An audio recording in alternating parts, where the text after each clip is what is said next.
Perú no pudo llevarse la final de la Copa América, siendo también una de las grandes sorpresas que tuvo el torneo, ya que nadie se imaginaba que se pudiera llegar hasta una instancia tan alta. Ni siquiera los propios peruanos, que los que lo decían más que todo por un tema de hinchaje o de fanatismo. Perú llegó bastante lejos y creo que se dio en esta final una mejor imagen que la que se dio en el partido contra el 5-0, lo cual creo que es bastante obvio. Perú, la final la jugó mejor que el 5-0, pero que la pudo jugar mucho mejor. No fue el mejor Perú de la Copa América, no estuvimos cerca del nivel que logramos alcanzar en la semifinal contra Chile, donde prácticamente no cometimos errores, la presión estaba intensa los 90 minutos del partido, y Brasil, sin necesitar salir a dar su mejor versión, con lo cual no quiero decir que Brasil haya jugado mal. Brasil jugó bien, jugó una buena final, una final seria, una final muy solvente, pero no dio esta versión brillante que uno podría recordar de Brasil con los antiguos jugadores que podía tener. Fue una Brasil que simplemente salió para cumplir la tarea de ganar el partido, que de buenas a primeras deberían ganar si tomamos en cuenta la diferencia de planteles y la diferencia de jugadores. Fue un Brasil que salió simplemente a hacer su tarea y creo que la hizo bien, sin necesidad de mostrar una versión muy brillante, que tampoco es que la puedan mostrar muy seguido. Mientras tanto, Perú tuvo la gran falla, que tampoco es que sea exclusivamente culpa de todos los jugadores y culpa del comando técnico, sino una falla que era inevitable. Perú no tiene mucha experiencia jugando finales. La última vez que Perú jugó la final de algo fue en la Copa América de 1975, y en este partido se notó mucho que Perú no está acostumbrado a disputar este tipo de instancias, a pesar, claro, de que no se hizo un partido rematadamente malo, al contrario, pero Perú dio muchos síntomas, dio muchas señales de que no está en su 100% para afrontar este tipo de situaciones. Y esto se puede ver claramente, creo, en el primer tiempo, donde después de que Perú logra marcar el empate con el penal, un penal que luego, volviéndolo a revisar y con las nuevas normativas de las manos dentro del área, creo que al final sí era totalmente cobrable el penal por la mano de Thiago Silva, pero pasan 2 minutos nada más y Brasil te vuelve a remontar el partido, te lo pone 2-1, precisamente porque Perú cometió el gran error de afrontar muchas partes de esta final no como si fuera una final, sino como si fuera un partido más. Y en una final tú no puedes salir jugando con el balón desde atrás siempre, no puedes salir con el balón conduciéndolo siempre cuando estás en los últimos minutos del primer tiempo y estás con un resultado a favor siendo tú una selección inferior. No puedes darte ese lujo como te lo podrías dar en un amistoso o como te lo podrías dar en cualquier otra instancia. No puedes hacerlo porque un solo fallo ahí te puede costar muchísimo. Y ese fallo, que fue precisamente un fallo de Yotún junto con un fallo de Tapia, junto con un fallo de Zambrano, junto con un fallo también de la marca de Advíncula, generaron el 2-1 de Brasil. Y esto no hubiera pasado si Perú hubiera tenido algo más de oficio o algo más de experiencia en ese tipo de situaciones, donde probablemente otro jugador con muchas más finales encima no salía conduciendo el balón como lo hacía Yotún, sino simplemente lo reventaba para adelante porque ya sabía que el primer tiempo se iba a acabar e irse 1-1 al descanso era importantísimo para Perú, sobre todo por cómo había sido el primer tiempo, donde Brasil prácticamente manejó el partido como le dio la gana. Perú intentó más o menos hacerle el juego a Brasil en el medio campo y fue totalmente ineficiente. Ni Tapia ni Yotún tuvieron un gran partido. De hecho, creo que la final les termina quedando algo grandes a ambos. Yotún falla muchos pases a diferencia de cómo jugó contra Chile. Y por el lado de las bandas de Perú salió bastante raro, ya que el partido comienza no normalmente con Carrillo jugando por la derecha y Flores jugando por la izquierda, sino que Carrillo empieza jugando por la izquierda y Flores se va a jugar por la derecha. El primer gol de Brasil llega porque Flores no hace la cobertura junto con Advíncula y Everton queda totalmente libre para rematar como le dé la gana de cara al arco, ya que Advíncula se había centralizado y el jugador que debía retroceder con Everton era Flores y Flores no retrocedió. Ahí hay un error de comunicación y hay un error de que al parecer Flores no se sentía bien ni anímica ni físicamente para ese partido. En la mañana decían que probablemente no iba a poder jugar, pero al final dijeron no, al final sí va a ir a jugar porque lo van a infiltrar y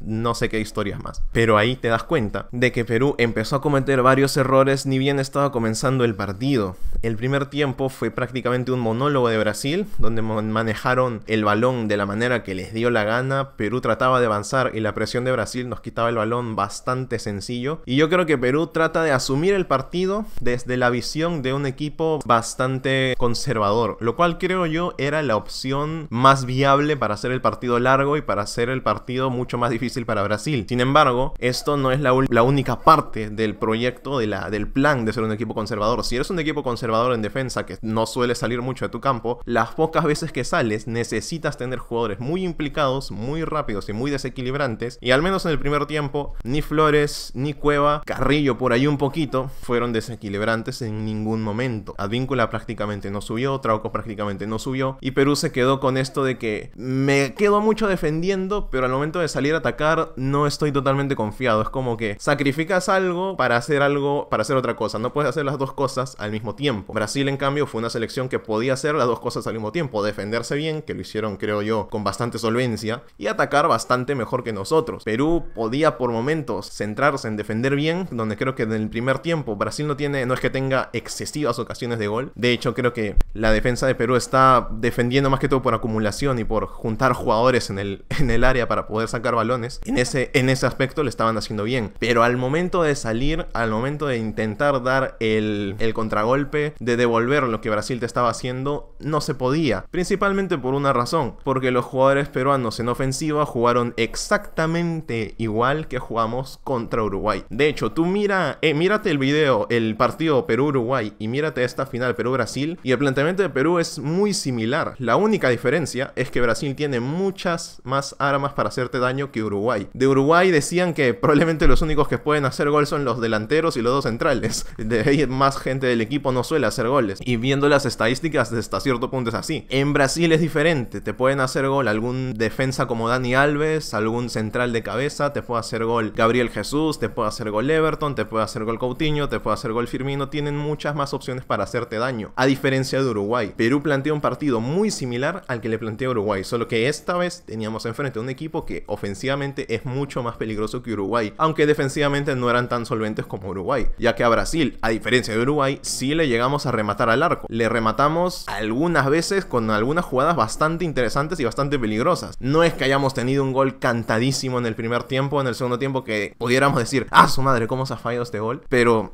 sí generamos mucho más contra Uruguay, que contra Uruguay prácticamente no pateamos al arco nunca. Y ahí tenemos una diferencia muy sustancial. Por lo cual, nos queda algo bastante curioso para analizar, ya que Perú creo que puede dar mucho más de lo que dio en esta final. Y yo sé que la gente no está molesta, y están en todo su derecho de no estarlo. Es Perú, nadie se esperaba que se pudiera llegar tan lejos. Llevábamos tantos años de tercer lugar, cuarto de final. Nunca dábamos ese siguiente paso, y por primera vez ese paso se dio. De la manera como que se dio, pero se dio al fin y al cabo. Así que yo no voy a culpar a la gente que que hoy día en la noche quieran salir a celebrar igual así Perú haya perdido. Yo hubiera preferido que se pudiera ganar, más que ganar, que se hubiera podido jugar mejor, o que se hubiera podido dar una mejor imagen, porque Perú no dio, creo, la mejor imagen que puede dar en esta final, a pesar de que no es que haya sido un rival indigno, no es que nos hayan goleado 5-0, 6-0, 7-0. Y ya pasando a lo que viene a ser el tema del VAR, se había hablado mucho antes del partido acerca del árbitro, acerca de que es un chileno que va a venir aquí a hacernos trampa, y la verdad es que el penal que hace Zambrano lo he visto ya varias veces, en realidad. Varias veces, para saber qué es lo que sucedió en ese momento. Yo, desde mi punto de vista personal, para mí es una carga legal de hombro contra hombro. Pero hasta ese momento, creo que el árbitro estaba haciendo un trabajo totalmente condicionado por lo que ya había sucedido antes. Y yo tengo referencias, al menos, de que Tobar es un buen árbitro en Sudamérica. Algunos árbitros de Perú y de otros países los seleccionaban como entre los 3 mejores árbitros del continente, después de Pitana y algún otro más. Y la verdad, en este partido no me parece que sea el momento, y no me parece tampoco que sea responsable salir y decir que hemos perdido por culpa del árbitro, porque la verdad es que no fue así. Perú fue un equipo que tuvo a Brasil con 10 jugadores, casi media hora de partido, y no pudimos entrarles ni hacerles daño. Yo el análisis lo llevaría más por ahí que porque el árbitro nos robó con el penal de Zambrano. Pero si el árbitro lo consideraba así, creo que lo hizo más que todo porque trataba de compensar la expulsión de Gabriel Jesús. Trataba de compensar la expulsión de Gabriel Jesús, y se sentía condicionado por lo que ya se había dicho antes, y todas las sospechas, creo yo, totalmente fundamentadas que hay hacia la Conmebol como un organismo al cual muchas personas, no solo Messi, sino otros exfutbolistas y otros dirigentes, e incluso el FBI, señalan como una entidad en la que sucede corrupción. Y esa es la palabra que nadie debería tener miedo, donde sucede corrupción. Es obvio, algo que ha sucedido en Sudamérica durante muchísimo tiempo. Pero llevar el análisis simplemente por ahí me parece irresponsable. Lo repito otra vez, Perú fue un equipo que no pudimos hacerle daño a Brasil cuando tenían 10. Y cuando Brasil se queda con 10, el partido se termina, porque Brasil le dio la gana que el partido se termine en ese momento. Porque ya empezaban a fingir faltas, hacían faltas ellos también, tiraban la pelota afuera, hacían tiempo, mantenían el juego simplemente en las bandas, en la banda de advíncula, tirando la pelota por ahí para afuera, para afuera, para afuera, que el juego no salga de ahí. El partido se enfría, Perú se desespera, Gareca mete Ruiz Díaz y Ruiz Díaz no llega a tocar la pelota prácticamente nunca, solo por ahí una falta que le hace a Casemiro, que por favor, ¿quién se cree que Ruiz Díaz le va a hacer falta a Casemiro? Por favor, que Ruiz Díaz le va a ganar en el choque físico a Casemiro, eso no se lo cree nadie, por favor. Pero ya era una carga ilícita al fin y al cabo, que Casemiro termina espectacularizando mucho más de lo que debía, pero era el juego de Brasil, supongo que estaban en su derecho también. A partir de la expulsión de Gabriel Jesús, para mí la final se me hizo rematadamente aburrida, ya que no sucedían cosas interesantes, el juego estaba muy espeso, el partido se hizo totalmente lento y predecible, y eso era lo que quería Brasil, porque estaban con uno menos, y al final, entre toda esa predictibilidad, es cuando llega el penal, que para mí no era, para otras personas sí lo es. Voy a tratar de buscar información de árbitros para ver qué es lo que ellos opinan acerca del penal de Zambrano, a ver si era o no era, y qué es lo que, tener otros puntos de vista. Pero hasta ese momento, para mí la final ya se había terminado, ya que Perú, si le juntamos eso, que Perú no tenía experiencia en finales y que Brasil es el país de los países que más finales han jugado en toda la historia del planeta, ya tenemos ahí una diferencia bastante sustancial de experiencia, de oficio y de jerarquía. Por lo cual me parece que Perú no tiene en este momento nada que salir a decir que el árbitro nos ha robado, ni ese tipo de cosas. Y más que todo tenemos cosas que recriminarnos a nosotros mismos, sin llegar, claro, a decir que los jugadores son unos perdedores, que han salido a hacer cualquier cosa al campo. No, tampoco es no es esa mi intención. Pero sí, eso no quiere decir que no podamos hacer una crítica, que no podamos hacer un análisis bastante objetivo y bastante, creo yo, serio de lo que ha sucedido, más allá del tema de la pasión, de los hinchas, de la emoción, de todo lo que quieras. Esto es un partido y tenemos que analizarlo como tal, pensando en el futuro, que al final es lo más importante. Y esto va a ser todo por ahora, pero cuéntame tú qué es lo que piensas de esta final Perú-Brasil. ¿Estás feliz con lo que sucedió? ¿Estás de acuerdo con todo lo que viste durante el partido? ¿Te gustó o no te gustó la final? Yo estaré muy feliz de leerte y sobre todo de responderte. Esto fue Más allá del gol, yo soy Alex y nos vemos.